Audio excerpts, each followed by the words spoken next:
Hello, everybody. I'd like to welcome you to the Outlaws Productions' first actual vlog.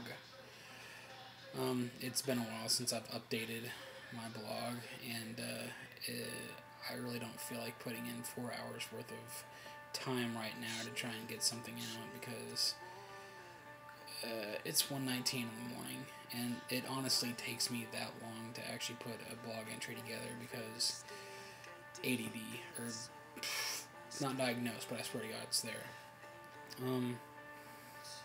If you've looked at pictures of my studio before, you probably recognize that we're sitting in Outlaw Productions right here. So, welcome to my business, sort of.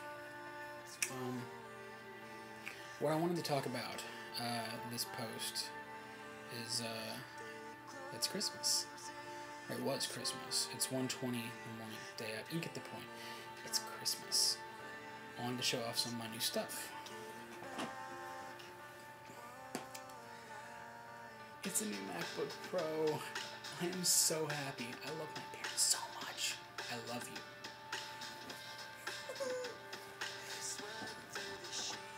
That's gonna be backwards. You can read backwards. I guarantee you. Just try for it. It says MacBook Pro.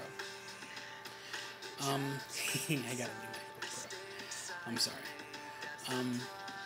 It's incredibly awesome because I've been running out of space on my current laptop, and it will be nice to not be worrying if I'm gonna download one more song and end up running out of space again. But it raises an issue.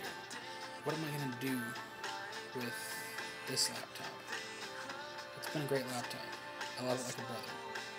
I don't have a brother, so I love it like a brother. I don't want to get rid of it. I don't want it to go into a state of unuse. So I've been having a thought that I want this thing to become my full-time editing rig for both music and video. You know, for my passions, for my business, be my business machine. And that's going to be the case. The rest of my gear will probably come back and stay down here in Arlington in Outlaw Productions. And I might end up not installing Pro Tools on my new machine.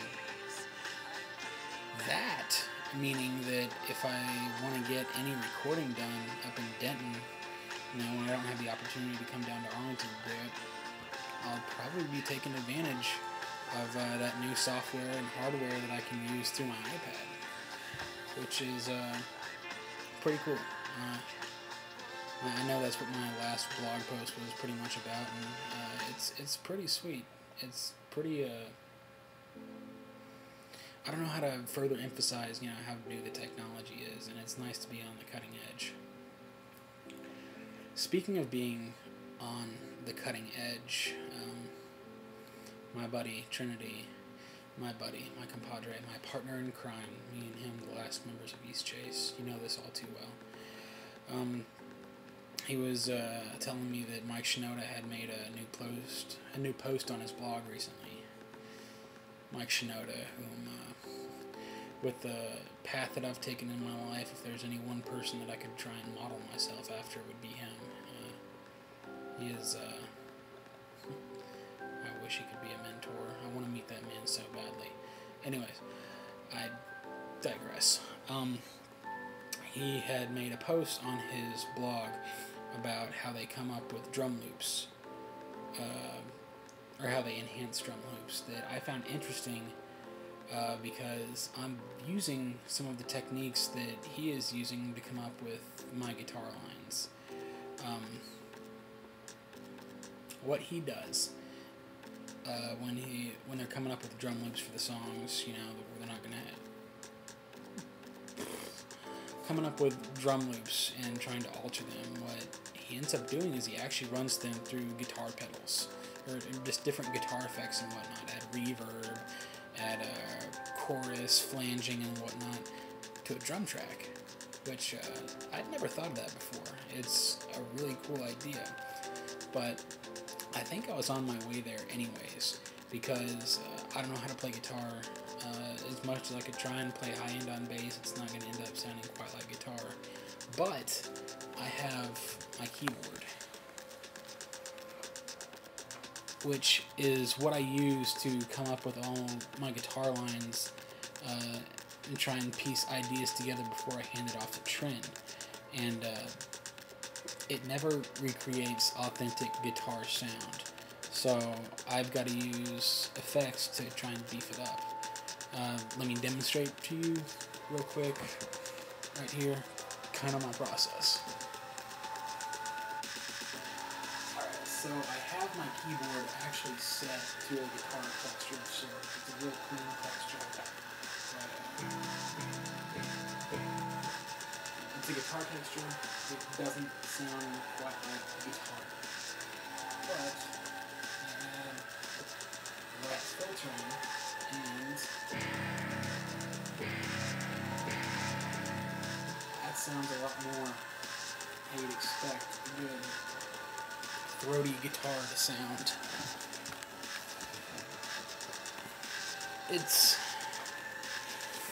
It's nothing to brag about, you know, that I'm doing stuff that has been done forever, but it was nice for me to find out that I'm thinking along the same path as someone that I completely idolize.